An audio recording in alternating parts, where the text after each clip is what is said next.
O objetivo principal definido. Você pode fazer se acreditar que pode. Você está no início de um curso de filosofia que, pela primeira vez na história do mundo, foi organizado a partir de fatores conhecidos que já foram usados e sempre deverão ser usados por pessoas bem-sucedidas.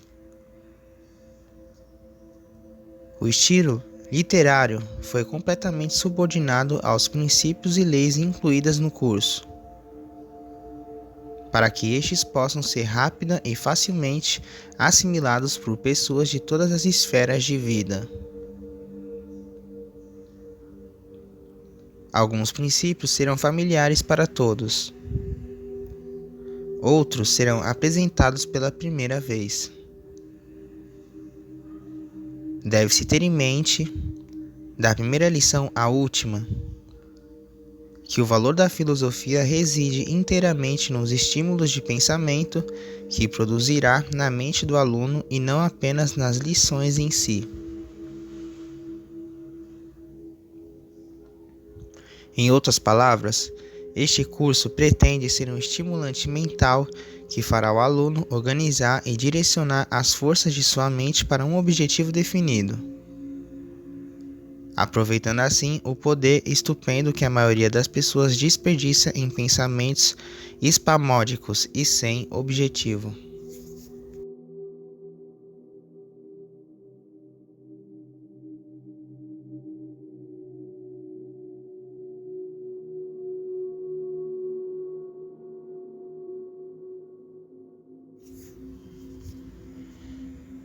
Unicidade de objetivo é essencial para o sucesso. Não importa qual seja a ideia de sucesso que se tenha. No entanto, unicidade de objetivo é uma qualidade que, em geral, requer pensamento sobre muitos assuntos afins. O autor fez uma longa viagem para observar Jack treinar para uma luta. Observou que ele não dependia inteiramente de uma forma de exercício, mas recorria a muitas formas. O saco de pancadas ajudava a desenvolver um conjunto de músculos e também treinava a rapidez dos olhos. Os halteres treinavam outro conjunto de músculos. A corrida desenvolvia os músculos das pernas e quadris. A dieta balanceada fornecia os elementos necessários para produzir músculos sem gordura. Sono adequado, relaxamento e descanso proporcionavam outras qualidades que ele precisava para vencer. O aluno deste curso está, ou deve estar, empenhado em treinar para o sucesso na batalha da vida. Para vencer, existem muitos fatores aos quais se deve prestar atenção. Uma mente bem organizada, alerta e energética é produzida por vários estímulos, todos claramente descritos nessas lições. Deve-se lembrar, entretanto, que a mente, assim como o corpo, necessita de uma variedade de exercícios para se desenvolver corretamente. Para adestrar os cavalos em certas marchas, os treinadores fazem com que saltem obstáculos, o que leva ao desenvolvimento dos passos desejados graças ao hábito e à repetição. A mente humana deve ser treinada de forma semelhante, estimulada por uma variedade de pensamentos inspiradores. Antes de ir muito adiante nessa filosofia, você observará que a leitura das lições vai acarretar um fluxo de pensamentos sobre uma ampla gama de assuntos. Por esse motivo, o aluno deve ler o curso com um bloco e um lápis à mão a seguir a prática de anotar esses pensamentos ou ideias tão logo venham à mente. Seguindo essa sugestão, o aluno terá um conjunto de ideias suficiente para transformar todo o seu plano de vida quando tiver lido este curso 2 ou 3 vezes. Seguindo essa prática, você em breve perceberá que a mente se torna como um imã que atrai ideias úteis diretamente do ar rarefeito, para usar as palavras de um cientista notável que experimentou este princípio por muitos anos.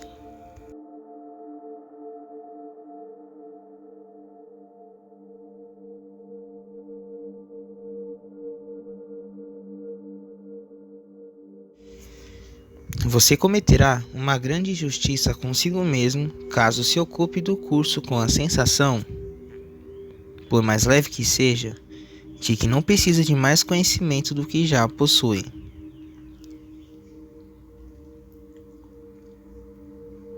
Na verdade, nenhum homem sabe o suficiente sobre qualquer assunto que valha a pena para achar que tem a última palavra sobre o tema. Na longa e difícil tarefa de tentar acabar com um pouco de minha própria ignorância e abrir espaço para algumas verdades úteis da vida,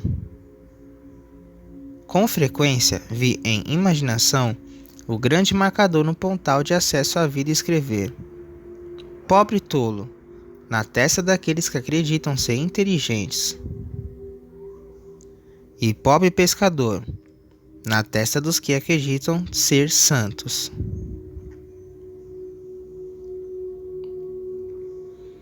O que, traduzindo para a linguagem do dia a dia, significa que nenhum de nós sabe de muita coisa. E, pela natureza do nosso ser, nunca conseguimos saber tanto quanto necessitamos a fim de viver de modo saudável e aproveitar enquanto estamos vivos. A humanidade é precursora do sucesso. Até nos tornarmos humildes em nosso coração, não estamos aptos a lucrar o bastante com as experiências e pensamentos de outros. Soa como uma pregação sobre moralidade? Bem, e daí se soa? Até pregações áridas e desprovidas de interesse, como geralmente são, podem ser benéficas se servirem para refletir a sombra de nosso verdadeiro eu,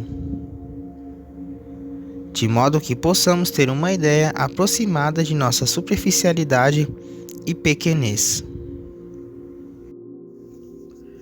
O sucesso na vida recai em grande parte sobre nossos homens sábios.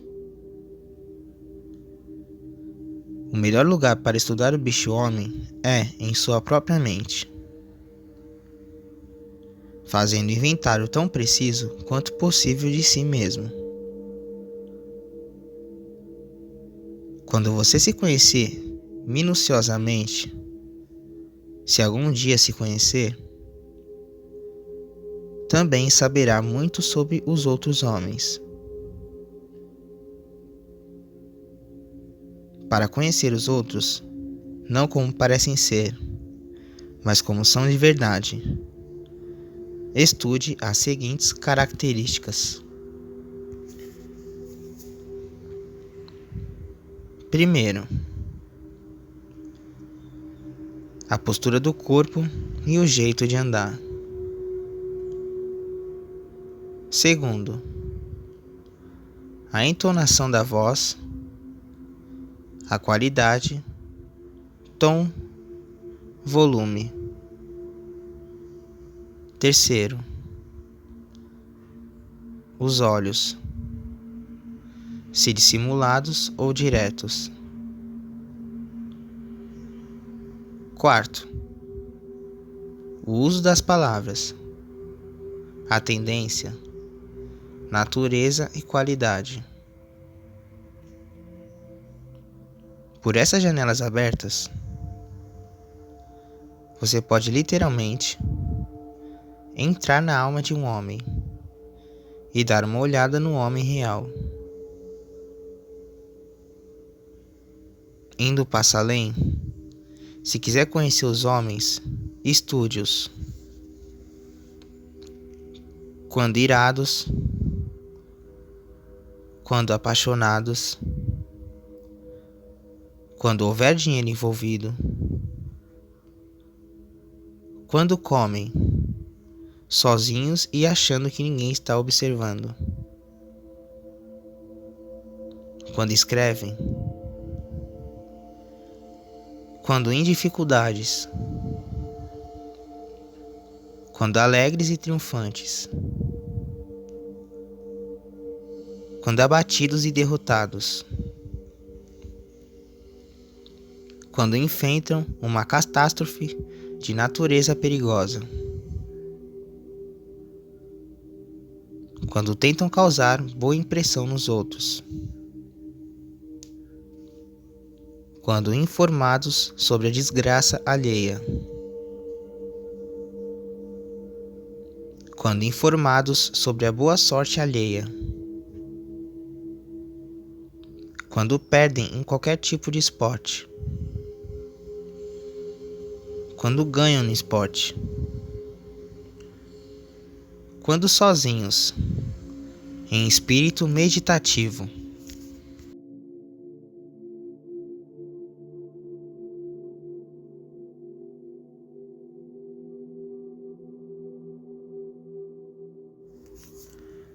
Antes que possa conhecer qualquer homem como ele realmente é, você deve observá-lo em todas as condições precedentes e talvez mais, o que praticamente equivale a dizer que você não tem direito de julgar os outros à primeira vista.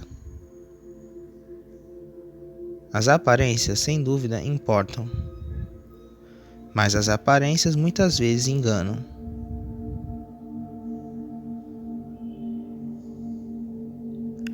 Este curso foi projetado para que o aluno que o dominar faça um inventário de si e dos outros por métodos que não o julgamento relâmpago. O aluno que dominar essa filosofia estará habilitado a olhar através da camada externa de ornamentos pessoais, roupas, da chamada cultura e assemelhados e chegar ao cerne de si. Essa é uma promessa muito ampla. Tal promessa não seria feita se o autor dessa filosofia não soubesse, por anos de experimentos e análise, que ela pode ser cumprida. Algumas pessoas que examinaram o manuscrito perguntaram por que o curso não foi chamado de Domínio em Vendas. A resposta é que a palavra vendas está comumente associada à comercialização de bens ou serviços, o que, portanto, diminuiria e limitaria a real natureza do curso. É verdade que se trata de um curso de domínio em vendas, oferecendo uma visão mais profunda que a média do significado do termo vendas. Nenhuma pessoa é educada se não tem pelo menos um conhecimento de ouvir falar sobre a lei da compensação conforme descrita por Emerson. Essa filosofia pretende capacitar aqueles que a dominarem a negociar com sucesso na vida, com a mínima quantidade de resistência e atrito. Tal curso, portanto, deve ajudar o aluno a organizar e fazer o uso de muitas verdades negligenciadas pela maioria das pessoas que passam pela vida como medíocres. Nem todas as pessoas têm um desejo de saber a verdade sobre todos os assuntos cruciais que afetam a vida. Uma das grandes surpresas do autor durante suas pesquisas foi que pouca gente está disposta a ouvir a verdade quando esta expõe suas fraquezas. Preferimos a ilusão à realidade. Novas verdades, se aceitas em alguma medida, são adotadas com o proverbial sal do ceticismo. Alguns usam mais do que uma pitadinha do sal, salgando tanto as novas ideias que elas se tornam inúteis. Por isso as lições 1 e 2 cobrem assuntos que pretendem preparar o caminho para novas ideias, de modo que essas ideias não sejam um choque severo demais para a mente do aluno. O pensamento que o autor deseja transpor foi muito bem colocado pelo editor da American Magazine no seguinte artigo: em uma recente noite chuvosa, Carl Lomen, o rei das renas do Alasca, me contou uma história verídica. Ela ficou na minha cabeça desde então, e agora irei transmiti-la. Um certo esquimó da Groenlândia, disse Lomen, participou de uma das expedições norte-americanas ao Polo Norte alguns anos atrás. Posteriormente, como prêmio por seus fiéis serviços, foi levado a Nova York para uma curta visita. Ele ficou tomado do maior assombro diante de todos aqueles milagres de som e visão. Quando voltou para sua aldeia nativa, contou histórias de prédios que se erguiam até o céu, de bondes que descreveu como casas que se moviam por trilhos, com gente morando nelas enquanto se moviam, de pontes gigantescas, luzes artificiais e todos os outros elementos deslumbrantes da metrópole. O povo olhou para ele friamente e se afastou. E imediatamente ele foi apelidado por toda a aldeia, por um apelido como o Mentiroso, nome que carregou com vergonha para o túmulo. Após sua morte, seu nome original foi totalmente esquecido. Quando Knud fez sua viagem da Groenlândia para o Alasca, foi acompanhado por um esquimó chamado Mitek. Mitek visitou Copenhague e Nova York, onde viu muitas coisas pela primeira vez e ficou altamente impressionado. Posteriormente, ao regressar à Groenlândia, lembrou da tragédia de Mentiroso e concluiu que não seria adequado contar a verdade. Em vez disso, narraria histórias que as pessoas pudessem compreender e assim salvaria sua reputação.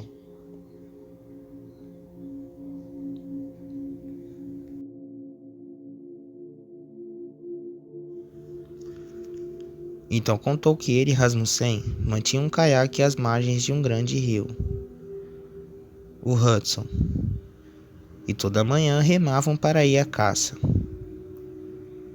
Havia patos, gansos e focas em abundância, e eles aproveitaram a visita imensamente. Mitek, aos olhos dos conterrâneos, era um homem muito honesto. Seus vizinhos o tratavam com raro respeito. O caminho daquele que fala a verdade sempre foi árduo. Sócrates bebeu cicuta. Cristo foi crucificado. Estevão foi apedrejado. Bruno foi queimado na fogueira. Galileu, aterrorizado, retratou suas verdades brilhantes. Daria para se seguir essa trilha sangrenta para sempre nas páginas da história. Alguma coisa na natureza humana faz com que o impacto de novas ideias nos deixe ressentidos. Odiamos ser perturbados nas crenças e preconceitos herdados com a mobília da família. Na maturidade, muito de nós entra em hibernação e vivem num conforto de fetiches antigos. Se uma ideia nova invade nossa toca, levantamos rosnando de nosso sono invernal. Os esquimós pelo menos tinham uma desculpa. Não conseguiam visualizar as imagens espantosas retratadas por O Mentiroso. Suas vidas simples eram restringidas há muito tempo pelo norte do Ártico. Mas não existe nenhuma razão adequada para o homem comum fechar sua mente para novos ângulos na vida. Mesmo assim, ele faz isso. Nada é mais trágico ou mais comum do que a inércia mental. Para cada 10 homens fisicamente preguiçosos, existem 10.000 com mentes estagnadas. E mentes estagnadas são criadouros do medo. Um velho fazendeiro de Vermont costumava encerrar suas orações com o seguinte apelo: Ó Deus, me dê uma mente aberta. Se mais pessoas seguissem o exemplo, poderiam escapar da paralisia por preconceitos. E que lugar agradável de se viver seria o mundo.